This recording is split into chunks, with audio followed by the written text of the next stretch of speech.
Hola, hablaremos hoy de síntesis y de uno de los métodos posibles para lograr dicha síntesis, la maqueta. Aunque aceptamos las razones casi administrativas de la partición del conocimiento en la enseñanza de la arquitectura, creemos que esta modalidad no debe representar ningún riesgo para ustedes que puedan suponer que tal fraccionamiento es representativo del modo de proyectar una obra de arquitectura y confundir este acto integrador de síntesis con la acción proyectual en una construcción por acumulación de soluciones parciales. No, de ninguna manera. La arquitectura no se hace como se enseña. Primera cuestión clave. La técnica no está separada del dibujo, la forma no está separada de la historia. El proyecto de arquitectura es indisoluble. Se nos presenta, por lo tanto, el desafío y la responsabilidad a las asignaturas de proyecto de revertir de alguna manera esta situación. Nuestro objetivo es que ustedes entiendan el acto proyectual como una síntesis integral. Por ello, este ejercicio representa una plataforma de conocimientos integrados sobre el proyecto, para luego poder ustedes proyectar. Este ejercicio pretende enseñar y aprender de arquitectura sobre arquitectura. Son prácticas frecuentes que las tenemos bastante aceitadas y coordinadas en la presencialidad, pero que en esta virtualidad se hacen mucho más complejas. Todo proyecto implica, de alguna manera, un razonamiento lógico que parte de una abstracción para terminar en un objeto concreto. Esto ya lo mencionamos cuando hablamos de los dispositivos espaciales, por ejemplo, en la arquitectura. Esa acción lleva un tiempo de maduración. El resultado de ese proceso es lo que llamamos síntesis en arquitectura. Desde esa mirada, toda síntesis necesita de dos elementos imprescindibles: la reflexión y la precisión, que no es ni más ni menos lo que pretendemos de ustedes con este ejercicio de estudios de casos, que lo utilizamos como antesala, como un preámbulo de lo que vendrá luego, que es el proyecto final del curso. Se trata de una síntesis que implica la capacidad de eliminar y reducir al máximo los elementos necesarios para poder entender la complejidad de una cosa. La elaboración de maquetas es uno de los caminos para esta reflexión sobre proyectos, y según la escala de la maqueta nos obligará a realizar una síntesis. Mientras mayor es la reducción de la escala, mayor síntesis debemos lograr, hasta llegar a los elementos mínimos necesarios para entender algo sin que se pierda su esencia. Uno de los textos que les dejamos, que se llama Una idea cabe en una mano, habla justamente de esto. Según Schwarzman, la elaboración de maquetas facilita la apropiación de conceptos que pueden ser un tanto abstractos para ustedes, como los que vimos hasta ahora, es decir, los dispositivos de luz, los dispositivos espaciales. Y cuando se trata, como en este caso, de la maqueta de casos de estudio, aún más se refuerza esta cuestión. Cuando la maqueta sea de proyectos, van a favorecer la explicación de ideas y conocimientos que, mediante el contraste, se pueden modificar o reelaborar o repensar. Pero eso será en otra etapa, más adelante.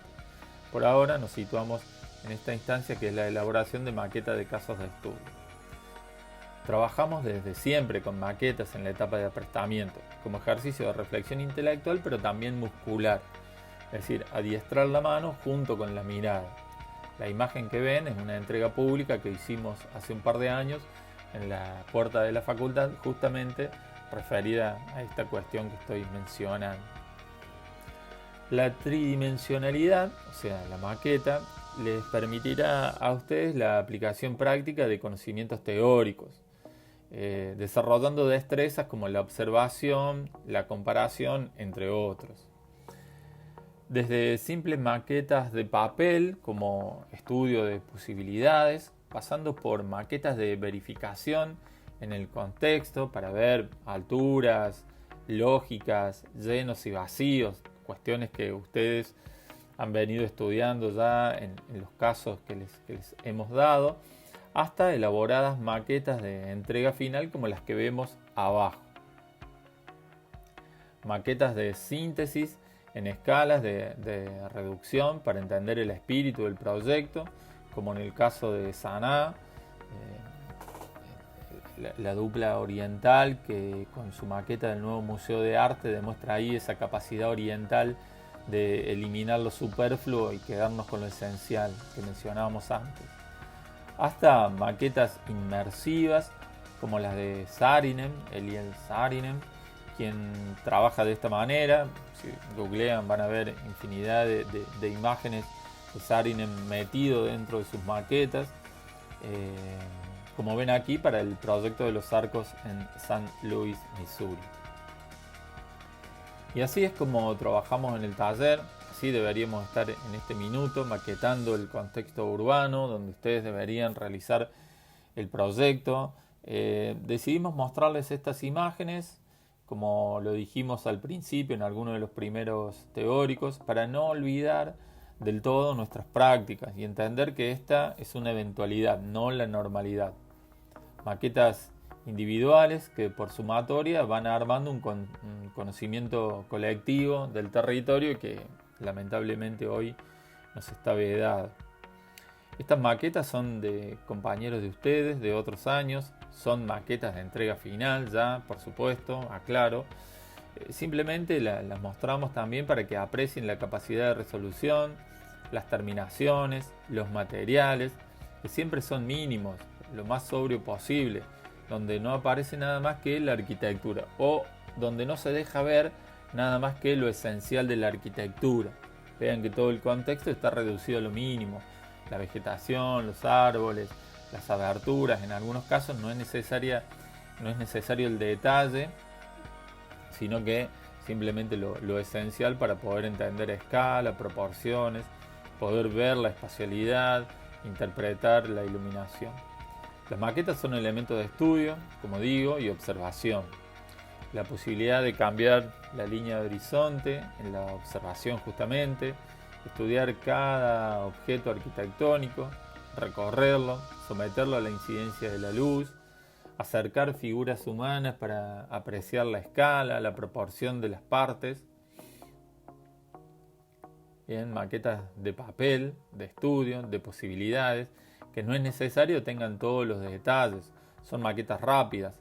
El objeto arquitectónico aún no está, solo es un germen de lo que puede llegar a ser, pero que sirve para ver el contexto, cómo dialoga o no con el entorno, la idea inicial que puede ser modificada, imaginar soluciones tecnológicas, ensayar croquis, cómo puede ser orientado el objeto arquitectónico, cómo incide el sol sobre él.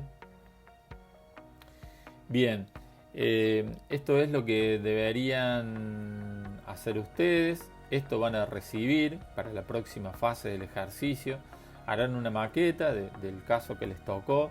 Les daremos una serie de elementos claramente definidos y demarcados para que solo tengan que transferir esa información a un cartón, que puede ser cualquier cartón que tengan a mano, preferentemente monocromático, gris o blanco, o, como dije, lo que tengan a mano, y donde a partir de realizar los cortes indicados, pegando donde dice que deben pegar, según las instrucciones, deberían llegar a un resultado similar al que ven aquí.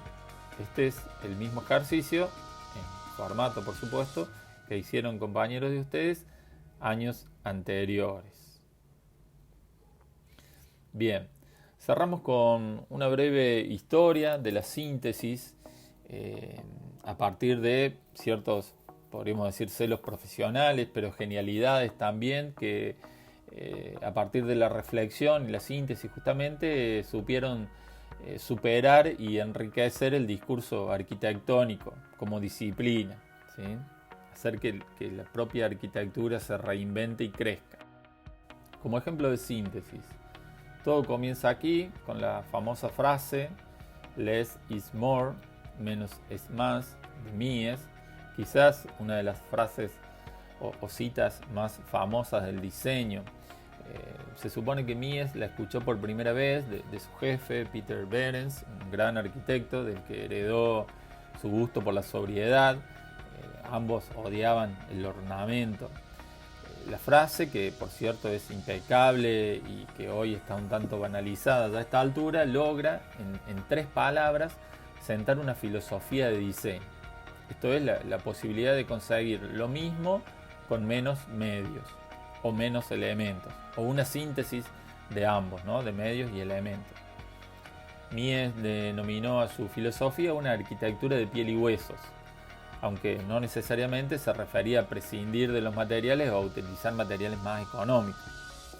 En su momento, esta forma de pensar fue tomar una posición frente a los órdenes establecidos, a la historia clásica, al horror vacui del barroquismo, por ejemplo. Esta arquitectura que consiste en restar hasta que todo encaje. La antítesis de Mies fue el arquitecto estadounidense Robert Venturi, quien con su frase "less is more" pretende sentar las bases de una nueva arquitectura. Y lo logra, por lo menos así se lo reconoce a Venturi, como el padre del posmodernismo. O sea, aquel paradigma que viene justamente a destronar de alguna manera el modernismo. Venturi animaba a abandonar esa estética limpia, sobria y monótona y realizar una vuelta a los elementos clásicos. Su frase "less is bored", es decir, menos es aburrido, surgió como una crítica y una burla al mismo tiempo, de la cual luego, años más tarde, se arrepintió el propio Venturi, puesto que era un gran admirador de la obra de Mies, ¿verdad? Finalmente, y como para terminar, Philip Johnson, con su cita "less is more", que no traduciré literalmente por razones obvias, dijo algo así como "menos es prostituirse". Johnson reconocía su facilidad para cambiar de un estilo a otro según el gusto del cliente. Con esto, Philip Johnson abre las puertas a nuevas ideas. En todos y cada uno de sus diseños, Johnson afirmaba que, así como la vida evoluciona, también debería evolucionar la arquitectura. Bien, con estas tres citas, con estos 3 casos que, dichos así y tan resumidamente, parecen anecdóticos, pero que sentaron una fuerte discusión en la arquitectura, con mucha profundidad crítica, con muchas horas de reflexión y con muchas obras realizadas en donde cada uno de estos autores ponía en juego estas ideas. Cerramos esta presentación, esta conversación, con el objetivo de que ustedes entiendan y reflexionen respecto de la complejidad que implica cada obra de arquitectura, por más simple que parezca, pero que también es posible reducir esa complejidad a los elementos imprescindibles, esenciales para que la propia obra emerja, puede ser leída, puede ser reconocida. Pretendemos una arquitectura o el estudio de una arquitectura justamente de la reflexión permanente, atravesándola por la técnica, la tecnología, la representación, la forma, la historia y la teoría. Nos parece fundamental esta manera de hacer arquitectura y lo subrayamos justamente a partir de estos momentos, de este momento que nos toca atravesar, en donde recurrimos a ese recurso a falta del otro, que es el de la presencialidad y el de estar codo a codo en un taller construyendo conocimiento colectivo, que simplificaría, allanaría mucho el camino, pero que, como dije, no lo tenemos a la mano. Hasta aquí esta presentación. Siguen con sus docentes. Muchas gracias.